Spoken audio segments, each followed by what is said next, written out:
Hello, this is Peter and this video is about how to get started. Let's crack on!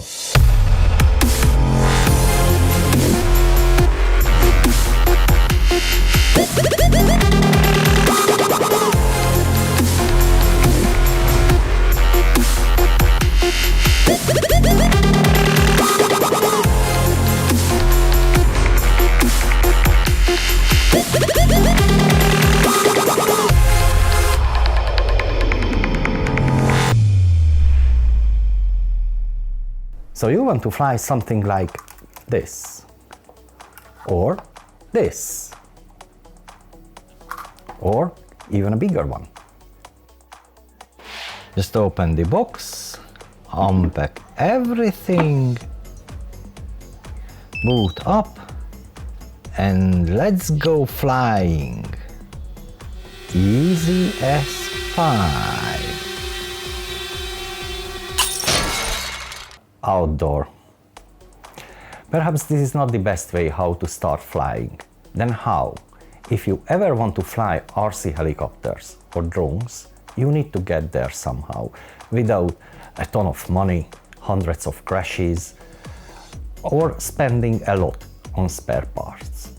Before we go further, please don't forget to subscribe to get notified about the following episodes. And if you like this video, please give us a thumbs up.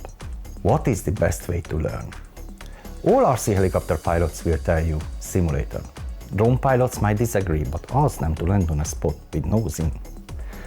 You will need a controller. Not like this. Like this. Or this.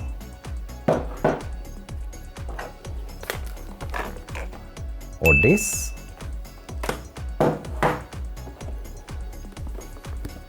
Even like this. As long as the transmitter has 4 channels minimum and it can be connected to a computer, it should do. It doesn't have to be the best, the nicest, the most recent, most expensive one. Even a second-hand one from eBay between 50–100 pounds will be okay. You need to connect the controller to the computer somehow, so you will need a dongle. You can buy one from Amazon, eBay. It costs a couple of pounds. If we got the controller, we got the dongle, and we got the computer, we have got everything to get started. Except the simulator. Which one to use? There are plenty of options on the market. There are good ones, bad ones. I'm not gonna go through all of them. I'm gonna talk about the 3 simulators which are used by RC helicopter pilots the most.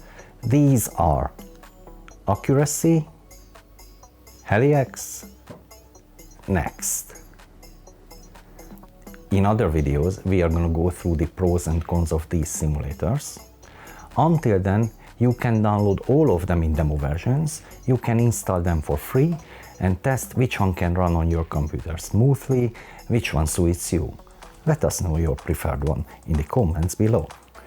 When you are flying and you are flying helis, I recommend you to use your own transmitter which will be used for your model at the airfield, just to get used to the sticks, the switches and the feeling itself. If you have a drone, this is not necessarily possible. In that case, just pick a decent one. When you fly drones, simulator is good to have. When you fly RC helicopters, simulator is a must-have. Learning is a long process. Don't rush it. Each step requires the previous steps. You need to know how to hover with tail in first, then how to hover sideways. Finally, how to hover with nose in. These seem quite easy. They are not. When you know all of these, you can go to the airfield and you can try to fly in real life. Guys, thank you for watching this episode. Don't forget to subscribe to get notified about the following episodes. And see you next time.